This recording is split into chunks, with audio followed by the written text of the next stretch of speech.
Welcome in. It is the VSIN draft preview. Tim Murray and our first-round pick. You're ours now. Now, you were a first-round pick back in 1991. Mike Pritchard joining us. And, man, we got a lot to get to. It is going to be a action-packed show. We're going to hear from legendary broadcaster Brent Musburger and former league executive Michael Lombardi, who continues, Pritch, to double down on the number 3 pick and who it ultimately will be. Hint, he doesn't think it'll be Justin Fields. So it will be it's going to be a fun show. And, you know, thinking back, wasn't that long ago, Pritch, that your name was called in 13th overall in the NFL draft. Tim, I tell you what, it's been 30 years, but it feels like it was yesterday, to be honest with you, because I celebrate the fact that my life changed 30 years ago now. In 1991, I was drafted 13th overall, and certainly that changes your life, and when it changes your life, it's impactful for you. So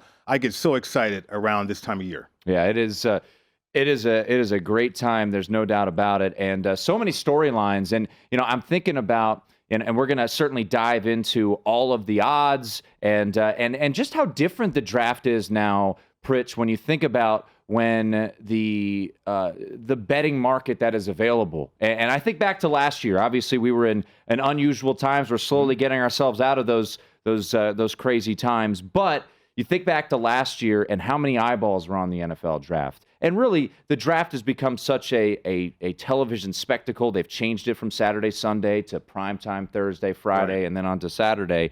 And that leads to more money, more betting opportunities. Yeah, it truly is an event now. I mean, back when I was drafted, it was in the ballroom. In fact, I was in the living room of my apartment in college when I was drafted. So now it's truly an event. It's an outdoor event. It's interactive. They invite the fans. The NFL does. And like you mentioned, it is a money earner in all ways, in all fashions. So that's a big event on the calendar inside the National Football League. And I think it should be. You know, this is an impactful moment. It creates optimism for your football team because you're seeing the new players arrive on your team.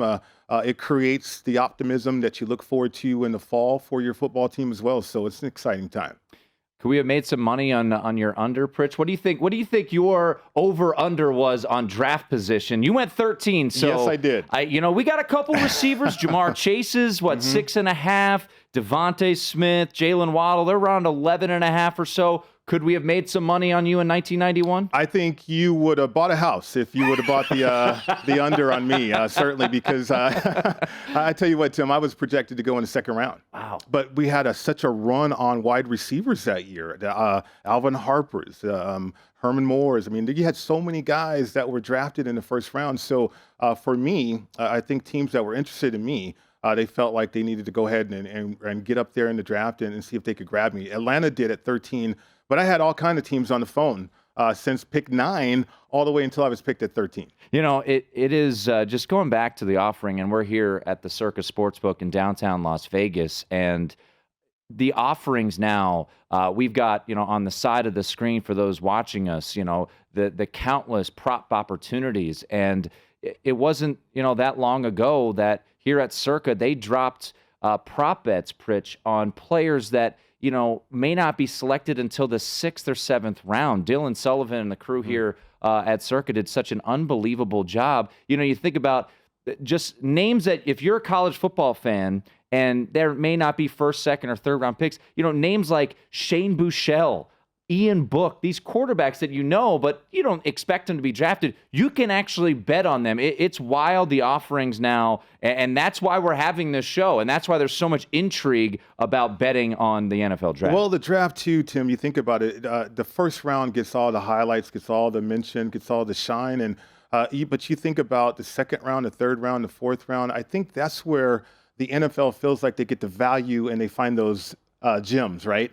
And so they take pride in searching for those type of athletes that can help them win Super Bowls. And I think from a betting standpoint, The guys are doing the work that way as well. The books are doing the similar work. So that adds intrigue for 3 days, not just the first day of the draft, which is the first round, but you get intrigued on day 1, day 2, and day 3 as well. Count on the VSIN experts to cover all of the live betting angles on opening night of the NFL draft. We're tracking round 1 position props, key picks, and future markets to find the best action on the board with our live coverage Thursday night. Coverage starts at 8 p.m. Eastern with real-time analysis and insights from legendary broadcaster Brent Musburger, former NFL GM Michael Lombardi, former first-round pick, the gentleman sitting right next to me, Mike Pritchard, host Gil Alexander, and, of course, our full team of VSIN football experts. Get full details on our coverage and find out all of our expert draft analysis, VSIN.com. Folks, it is the VSIN 2021 draft preview. I'm Tim Murray, and he is our first-round pick now, but, of course, was drafted 13th overall back in 1991, wide receiver Mike Pritchard. And we're going to do our best. No guarantees. We're going to try to help people, maybe win some money. Sure. A little extra jingle in your pocket. Absolutely. Never hurt anybody. And it all starts with the quarterback position. Now, most drafts don't pan out like this where, we know first pick is going to be Trevor Lawrence. Okay. We know Zach Wilson's going to go second. Okay. We're pretty confident with that. Well, the Jets could mess it up, though. They could.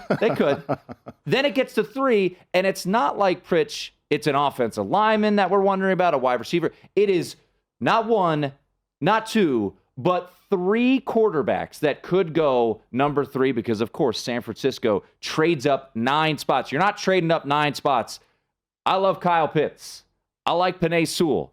You're not trading up 9 spots, giving 2 future firsts away to get a tight end or an offensive lineman. You're getting your future quarterback. I think people will gravitate towards that, right, Tim? And okay, we're going to select a quarterback. And if you look at quarterbacks drafted 1, 2, and 3 over time, they're going to get you to the playoffs more times than not. And you certainly want your franchise player too, and that's what a quarterback brings. They bring the cachet of being that franchise player, and it maybe settles down your franchise as well. But you're right. I mean, you're going to trade up that far, and you're probably going to select a quarterback. But I tell you what, there's some players on the board, Tim, that makes it compelling, to say the least, that the 49ers could go in a different direction. Well, I can't wait to get your analysis on some of the players we will see and what type of value they will bring to a franchise. But let's stick with that number 3 pick because it has been highly contested. Who will go number 3? So many differing opinions. And our own Michael Lombardi, former NFL executive, has continued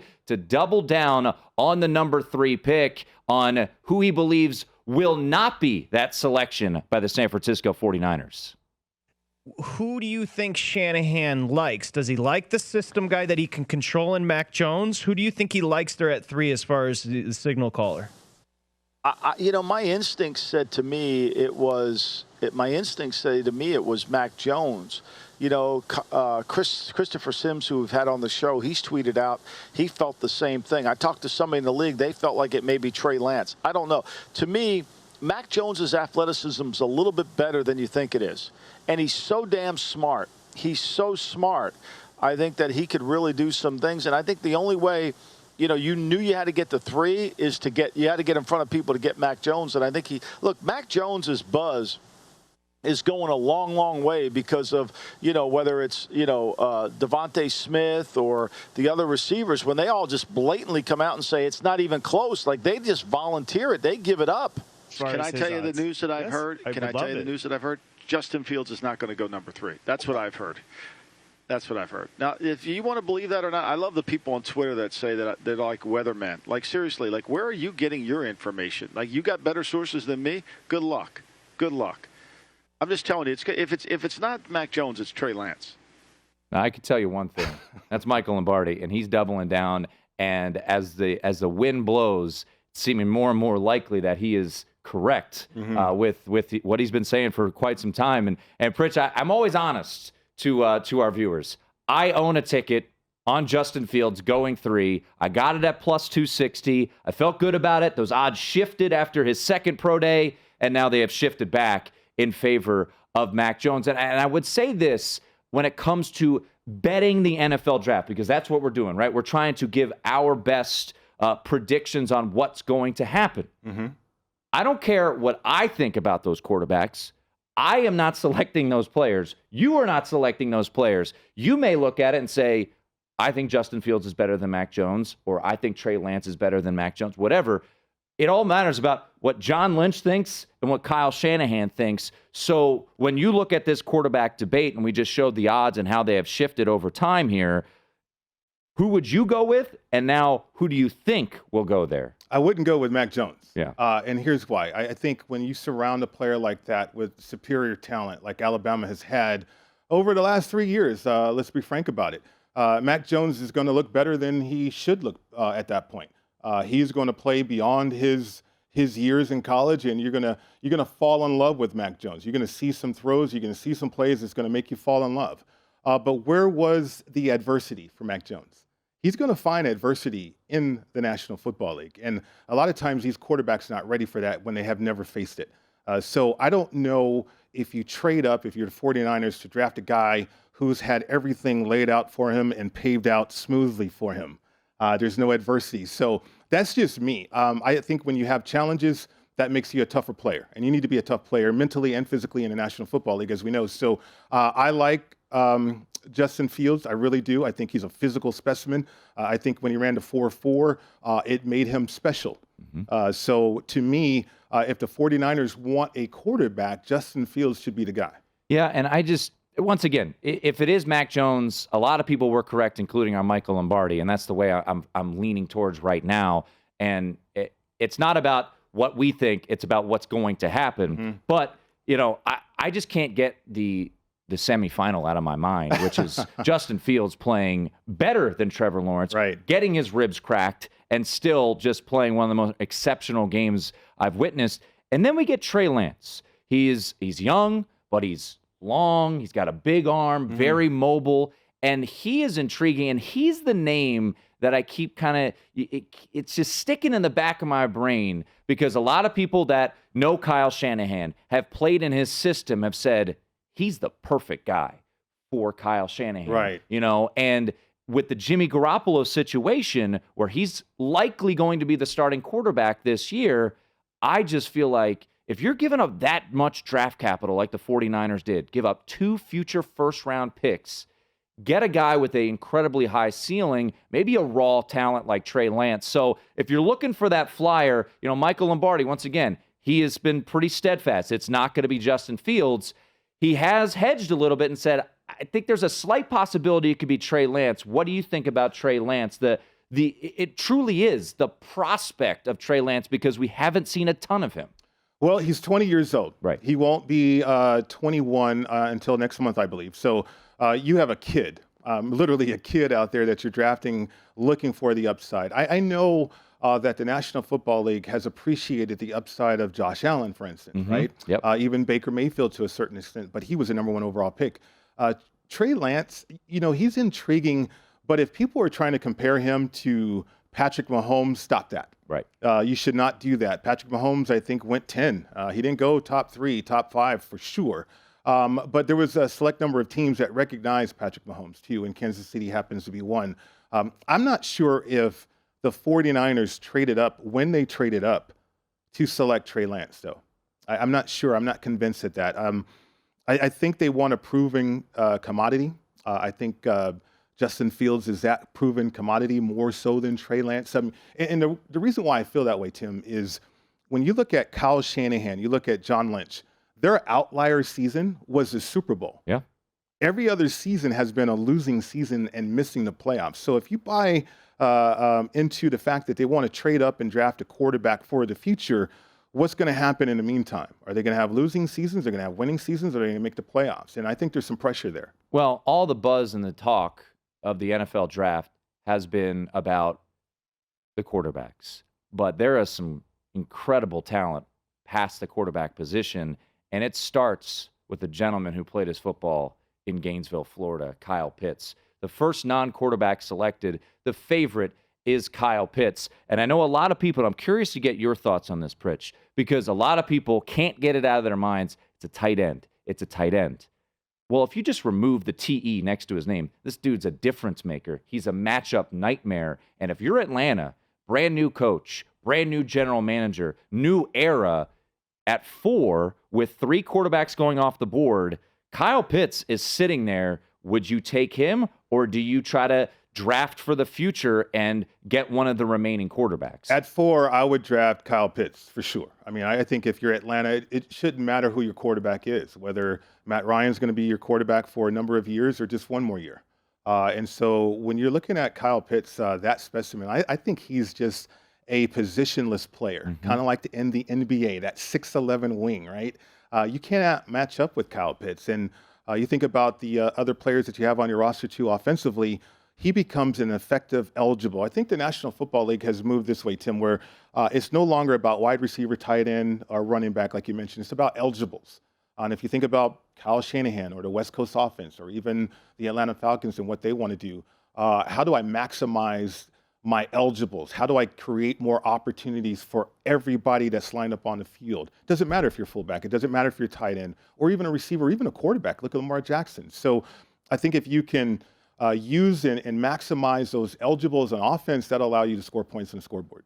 Yeah, and I think, as you hit on, you're putting him out there with Calvin Ridley, with Julio Jones, with Gage, and now you put him on a linebacker, game over. I mean, come on. Game over, absolutely. I mean, that is just unfair. And Matt Ryan, with his contract, he's not going anywhere for probably 2 more years. Right. So we go from the tight end position. I agree with you. If you're Atlanta, I know, especially if Justin Fields is available, there's going to be intrigue. Sure. Maybe we get that guy. And I wouldn't fault them for that, but man, you really give yourself a leg up. And maybe in a transitioning AFC or NFC South, there could be some potential to make a run to the postseason there in Arthur Smith's first year. But I want to get to the position you played in the NFL, which, of course, is wide receiver. And Jamar Chase is going to be the first wide receiver selected. He is a massive favorite to do so. We're looking at his draft position there, over under 6.5.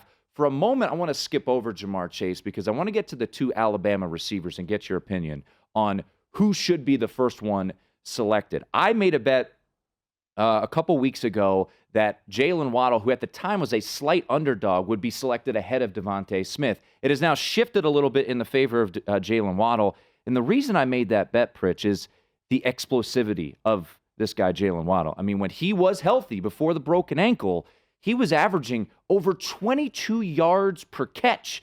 And I'm not knocking Devontae Smith. He's a tactician, incredible route runner, but there's some worries about his weight. I'm more infatuated with the explosive nature and the game-changing ability of Jalen Waddle. So if you were a decision maker in the NFL, who would you pick first? Would it over against each other? Would it be Waddle or would it be Smith? Smith and his size scares me. Yeah, 6 foot 166. 166, and he's 22 years old already, Tim. Yes, so it's not like he's going to add weight easily. I mean, I think you're talking about a grown man trying to put on muscle. Like, say he puts on 15 pounds of muscle, he's still only 181 pounds. So I think from an explosive nature, Smith can bring that too, but I think he's limited too as well. Waddle can play all over the field. Waddle is a gadget player, but he's also a slot machine. You put him inside, I don't know how you match up with the quickness. I don't know how you match up with the explosive nature. And I think that's going to be highly attractive to a lot of teams in the National Football League. I think you can do more in the league with Waddle than you can with Smith. Well, and I think, to me making this bet, I looked back at last year, and I actually made a bet last year at a bit juicier odds because it was a 3-headed monster last year, similar to this year, but Jamar Chase has separated himself, right? We had Henry Ruggs, we had Jerry Jeudy, and we had CeeDee Lamb. Ultimately, it was the guy who ran the sub-4 340 and Henry Ruggs who goes first to the Raiders over those other 2 wide receivers. And Jerry Jeudy, similar to what Devontae Smith is, tactician, great route runner. Teams want this explosive. Everything I read about Jalen Waddle, the comp is Tyreek Hill. Teams want that explosive player who can be a game changer. And also you could throw him in, I know this is how he got hurt, but you could throw him in the return game. You can. He's an instantaneous top-tier returner as well. So the versatility of Jalen Waddle, and this isn't a knock at all on Devontae Smith, who has had comparisons to Marvin Harrison, which would be whoever gets him, that would be quite all right. But I just think if you're deciding between those two, that's why I think Waddle ultimately is the guy. Even Marvin Harrison in that comparison, if it's legit or not, I think when you look at Marvin Harrison in his career, he was with the great Peyton Manning, Yep. and he stayed on one side of the field his entire career. So that's what you're talking about with Smith. Whereas Waddle, you can put him anywhere on the field. You can line him up in the backfield, and versatility. I think that's when you focus in on what the league is about, how they want to exploit eligibles as well, and as they want to score points in the scoreboard, versatility trumps everything. And if you can find those type of players, I think you'll draft those players ahead of people like Smith. Yeah, so I think we're consensus on that one. I want to get back to the gentleman who will be the first wide receiver selected. That is Jamar Chase. And, we didn't get to see him this year, but pop in the tape from the national championship year. It's a lot of fun. His over-under 6.5 for draft position. Cincinnati at 5, Miami at 6. I don't think either. Whoever, passes on him is going to grab, Jamar Chase. So right. If you were Cincinnati, before we hit a break here, Penei Sewell to protect Joe Burrow or his former teammate to score some touchdowns? 1,000% Sewell. Wow. I was surprised a former 1,000%. wide receiver says get a tackle. Absolutely. I used to ride to games with offensive linemen, so I know the value of an offensive lineman. So if you ask me, Cincinnati goes Sewell, Jamar Chase goes to a different team. All right, we got the legend, Brent Musburger, coming up in just a little bit. We'll have our best bets as well. But up next, how about those defensive players? Pritchard, I don't know, he's an offensive guy, but we'll talk about them next. Coming on back, it's VSIN, the Sports Betting Network.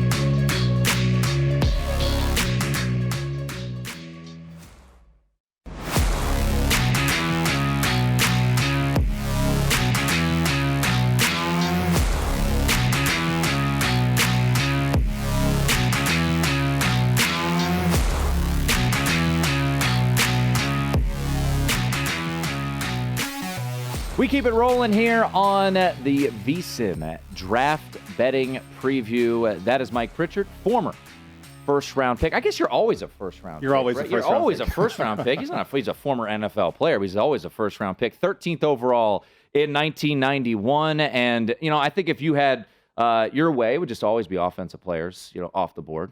Forget the defense, right? Don't need them. Yeah, we don't Absolutely, need defense. We're just going to outscore teams. That's It's right. kind of the way the league is going, and that's the way this draft is going to go. Last year we had Chase Young, who was rightfully so the second overall pick and goes on to win Defensive Player of the Year. There is no Chase Young this year, Pritch, and we're going to see a run of quite a few offensive players. We've already discussed 1 through 3. Then we both anticipate Kyle Pitts, Penei Sewell, Jamar Chase, maybe another one of those quarterbacks go. It's going to be a run, maybe Jalen Waddle in there. So I don't know when we're going to see that first defensive player selected. It could be Dallas there at 10, maybe Carolina, but they went very heavy on defensive players. When you look at the talent that is on the other side of the ball this year, an interesting prop that has been out there for quite some time is, well, who will be that first defensive player selected? And, I made this bet a couple weeks prior, even before I made the selection of Jalen Waddle over Devontae Smith. It was who will be the first defensive player selected. And we'll get back to the prop that we're showing on the board right there, which is how many will go. But when it comes to who will be that first defensive player selected, I went with Patrick Surtain out of Alabama because of, the emphasis on being a passing league now, having a lockdown corner. And Micah Parsons is a tremendous talent. Has some questions off the field a little bit, but I think more so than anything, he's an off-ball linebacker. And is that a guy you take in the top 10 as opposed to Surtain or even a J.C. Horn, son of Joe Horn, there at 7-1. So that's where I lean right now, and I've been happy with the market shift. Who do you think is that first defensive player off the board? Tim, I think most people will look at mocks and look for the guidance there, right?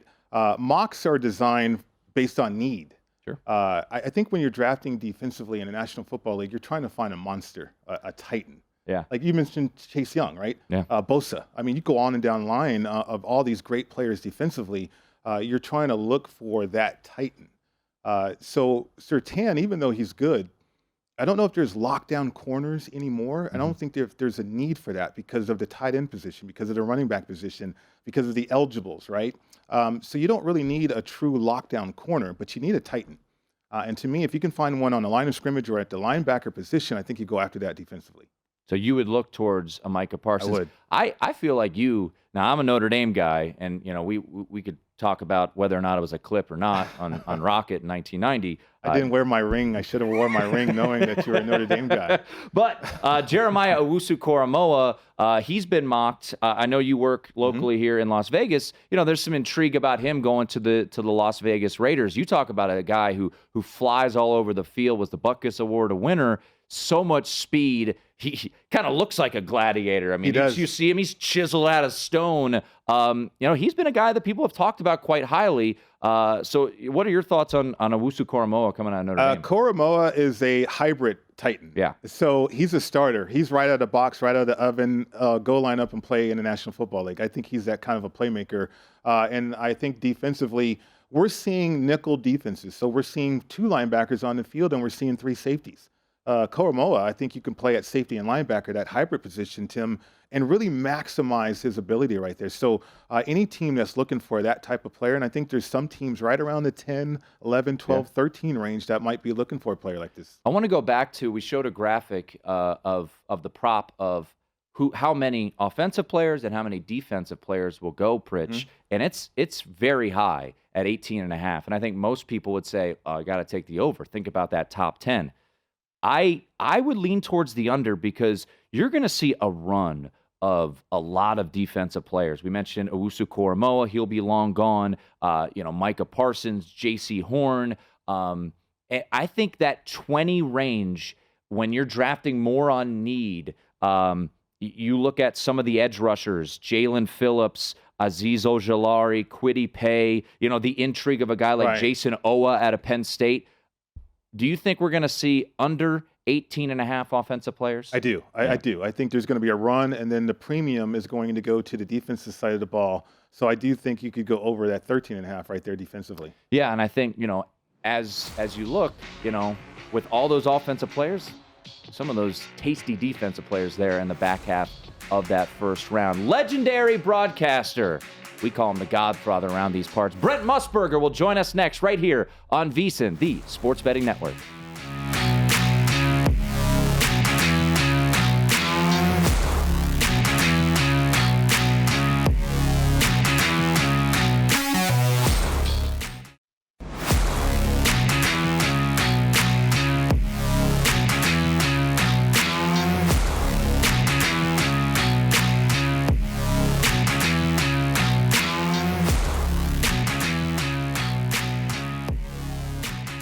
It is the VSIN NFL Draft Betting Preview. I feel out of sorts here because I've got a former, no, that's not true. He's always a first-round pick, Mike Pritchard, 13th overall in 1991, and the legend, Brent Musburger. I'm just a guy talking about the NFL Draft and trying to make some money here, Brent. We know you're the voice of the Raiders, and Pritch is going to pepper you with questions about what the silver and black need to do. But let's start with the hot topic. We know Trevor Lawrence is going 1. We know Zach Wilson, we believe, is going number 2. Who goes 3? Who would Brent Musburger pick, and who will ultimately land number 3, Brent? Mac Jones of Alabama will go 3rd. I believe in DraftKings. I believe in money. Minus 167, Mac Jones. Plus 175, Justin Fields. Let me make one more prediction. Quarterbacks will go in the first 4 picks for the first time ever. The Atlanta Falcons, remember, are picking 4th after the Niners. They got 2 choices they can make.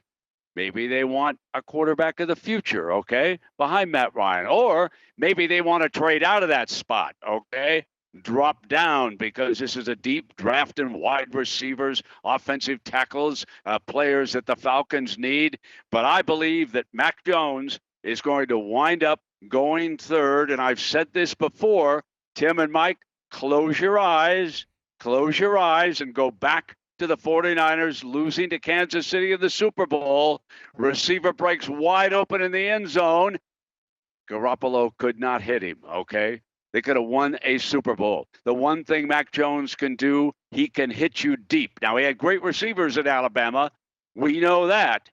But he put the ball on the money, and that's what you must do. Shanahan, as a play caller, was at his best when he had Matt Ryan, okay? He wants someone who can stand in that pocket and deliver the football, and the money is starting to move. It's been going up and down all week long. There was a big movement toward Fields early in the week, but now it's coming back the other way behind Mac Jones. But Fields is still going to go in the first round. There's no doubt about it. There's a lot of teams that need quarterbacks, but I'm saying quarterbacks are going to go 1 through 4, lads. You can bet on it. Well, we will bet on it. We're excited about it too, Brent Musburger, the legend. A pleasure to talk with you as always. Brent, when you look at the movement of those numbers too, Mac Jones, Justin Fields, they were equaled at one point. The 49ers traded up weeks ago, and then it seems like they're waffling with this. And I don't know if it's a smokescreen or not, but the conviction there being Mac Jones, I mean, it's something for bettors to kind of realize here that maybe the 49ers are just turning over every stone before making that final decision. Oh, listen. Absolutely. They'd be stupid, Mike, not to turn over every stone. Even take a long look at Trey Lance. The problem with Lance and the 49ers is I don't believe you can plug in an FCS quarterback with as limited amount of experience as Trey has had and go from day one. There's a financial equivalent to this for the 49ers, okay?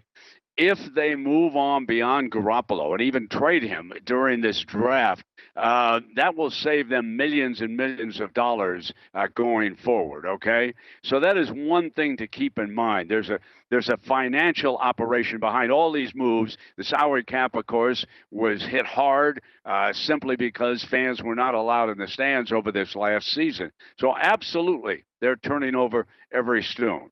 But so far, Lynch and Shanahan have kept the secret pretty much to themselves. As you know, they've gone to all the workouts. Okay, I think Shanahan even helped devise the one that Lance used in Fargo over there at North Dakota State. So we shall see. But I believe they want a quarterback to plug in from day one. Okay, now let's talk about Fields. Okay, better athlete than Jones. Nobody's arguing that. Better downfield runner. But will he understand progressions in the pocket as quickly as he has to if they plug him in on day one? Mac Jones did a terrific job in operating the Alabama offense. Now, obviously, listen, we all know he had great weapons, okay? But so did Fields. That's a very good Ohio State operation, okay? And I believe that Shanahan wants somebody who can stand and deliver, hit Kittle, and those short crossing patterns, one of the best tight ends in the game today, and then get that speed going deep, get those vertical routes that Matt Ryan hit for him when he was the play caller down for the Atlanta Falcons. That's why I believe that they will eventually settle on Jones. But you're right, and they should do that. They should look at all of these quarterbacks. I will tell you guys the truth. I was surprised when Zach Wilson became the apple of the New York Jets' eye. But they're not coming off of that, and the betting markets show that everybody believes that Wilson out of BYU is going to the New York Jets. So there we have it. And now we turn our attention to who's going to be the first non-quarterback drafted, okay? Kyle Pitts, the tight end from Florida, is a freak. Penei Sewell, the outstanding tackle, grew up in the state of Hawaii, went to Oregon, opted out last year. Seems like he's a can't-miss product. It's one of those two guys. And if the Falcons decide they won't trade or they don't want to draft a quarterback of the future, I believe they will draft Pitts, and he would become the first non-quarterback. But if the Falcons go quarterback or trade out of it, all bets are off. Because remember, the Bengals coming up next, they got to have protection for Burrow. You can't be banging him around. He's got too great a future. There's nothing more important. Mike will tell you that right now, Timmy. He will tell you there's nothing more important than an offensive line. He couldn't have gained a yard without guys knocking people down on their butts. He knows that as well as anybody. Oh, absolutely, Brent. I will tell Tim that all day, every day. I want to go a little bit longer down the board here to the Raiders, a team that you're highly familiar with, and anticipating what they might do. A lot of people are thinking offensive tackle. What do you think the Raiders are going to do with pick number 17? My choice would be offensive tackle, but I don't have a vote. But I will tell you this: this is a very deep group of tackles. Okay. And number 17, I believe that the Raiders will explore moving down, okay, and getting additional draft choices. Because while we talk, Mike, about the right tackle spot, if Brandon Parker, if the coaches believe in him, okay, coming along, he's been very up and down erratic, but he did have a great second half for us last year when he filled in. Brown, again, was missing in action. But I believe they might trade out of the 17th spot. They have to address the defense, okay? So maybe you can still get him if you drop down and get additional picks, okay? So that's where I stand on the Raiders. Moving down and maybe getting a little defensive help. Brent, we could talk to you all day, but unfortunately we got to pay some bills, so we got to hit a break. Brent, you're the best. Appreciate it. Cash some tickets, boys. Take care. There he is, the legend, Brent Musburger. We will wrap things up with a little mock draft from one of our own on the other side. It is the NFL Draft Preview on VSIN.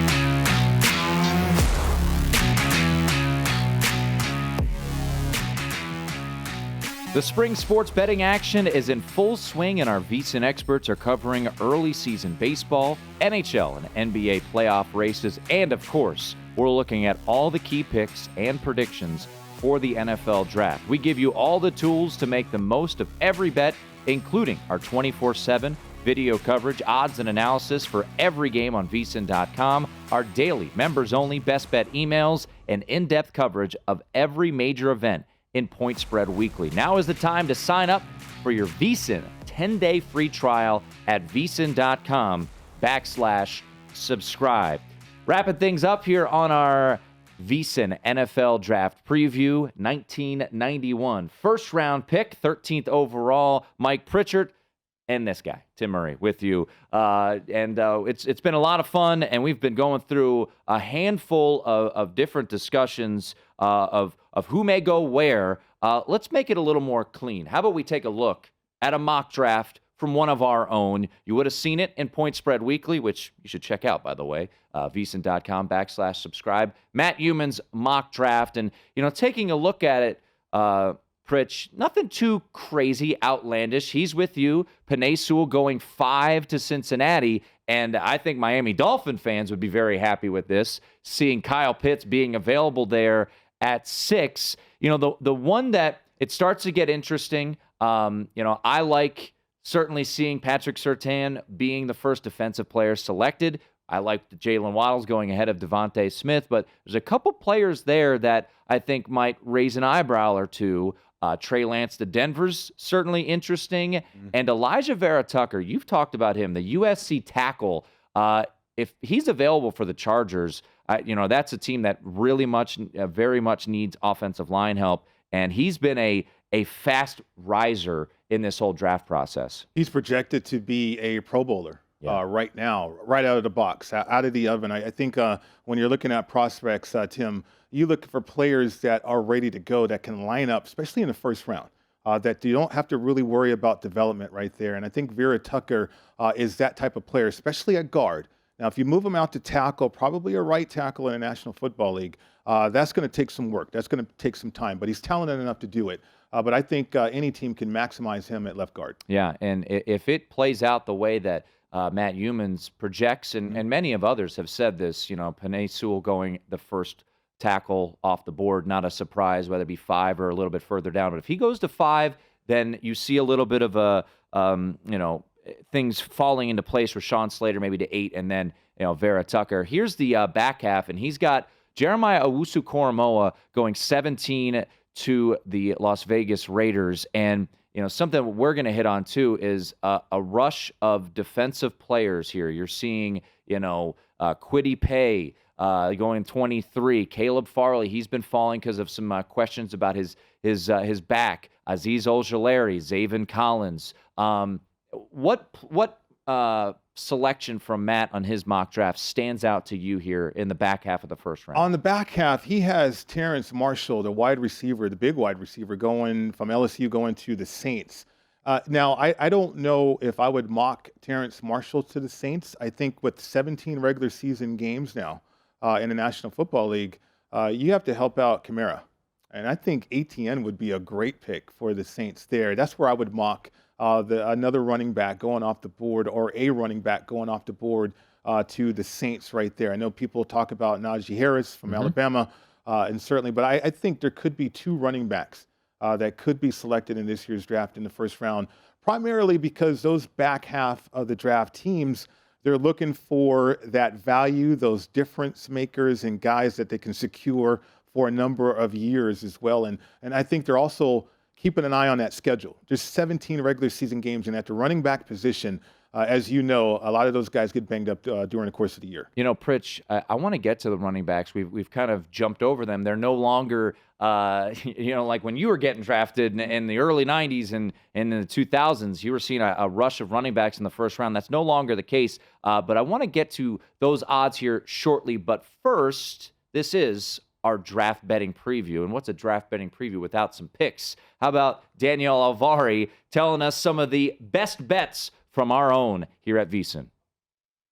Thanks, guys. There's certainly a lot of information to consider when betting the draft, so if you are planning on playing some bets, we can help you narrow your focus. Let's take a look at what some of the VSIN hosts are betting their money on.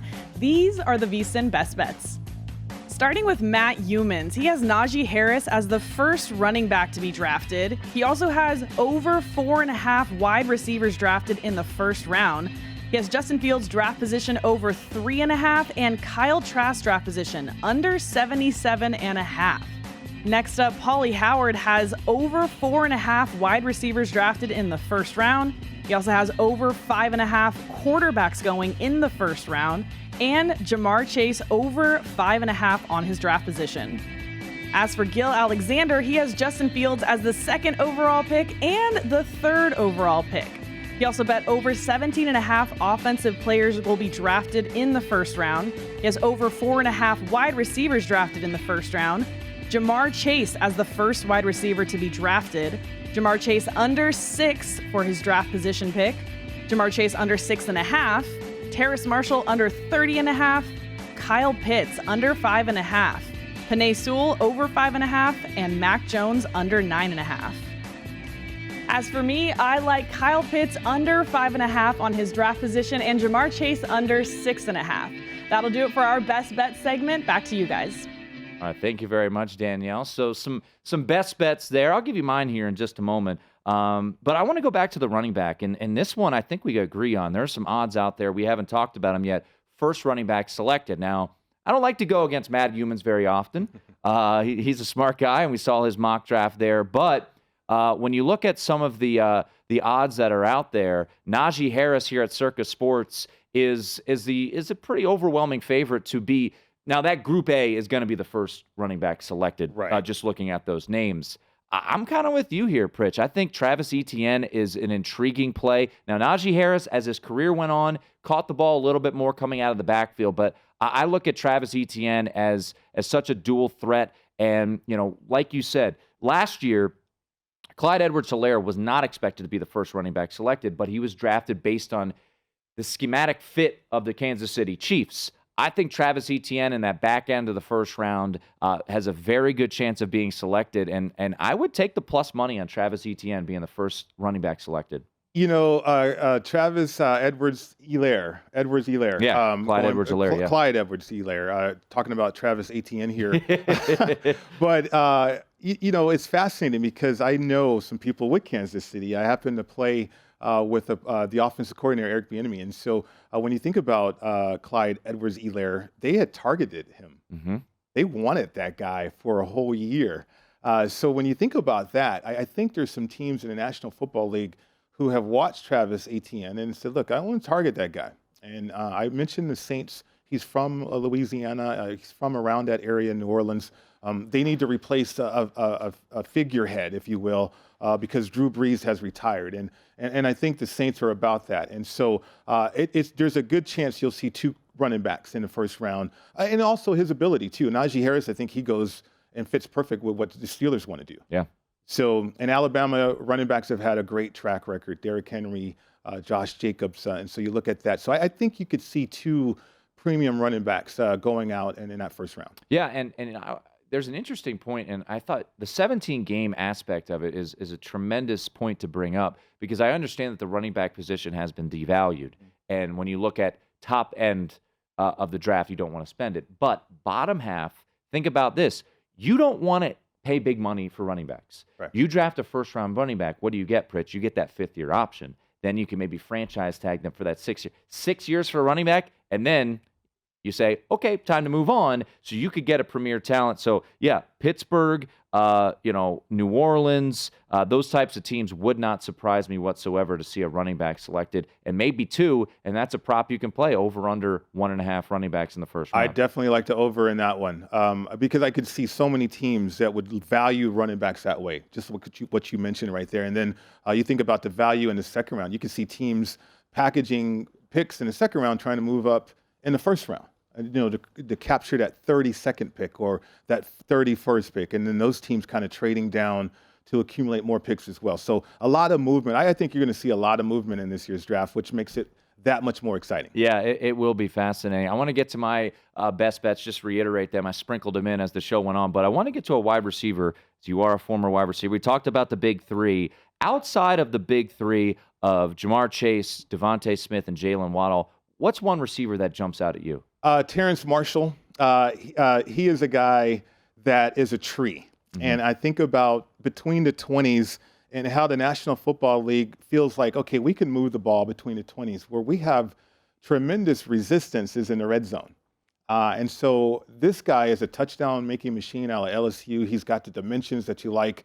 You're not worried about route running inside the 20-yard line as well, but you body position and just being a big target. And I think he presents that. And I think there's going to be a lot of teams attracted to that. Yeah, I think there's no doubt. I mean, the worry about Terrence Marshall, as you see the odds there at 35.5, that's where it opened, Pritch. Mm-hmm. It went down to 27.5 and back to 35.5 when there was reports about something coming up in his medical check in the NFL Combine a couple weeks ago. So something to keep in mind, and a team in the second round might be getting a steal.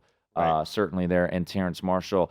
For me, the bets that I am certainly pulling for was Jalen Waddle being selected ahead of his teammate, a little Crimson Tide versus Crimson Tide matchup in Devontae Smith. And as much as you, I think, disagreed with my premise, I think Patrick Surtain ends up being the first defensive player off the board ahead of Micah Parsons. But one trade, Pritch, changes the whole ballgame. Absolutely. So that'll do it for our VSIN NFL Draft Betting Preview. Thanks to Mike Pritchard, former, keep saying that, he's just a first-round pick. That's what he was in 1991. Thanks to Brent Musburger. I'm Tim Murray. This is VSIN, the Sports Betting Network.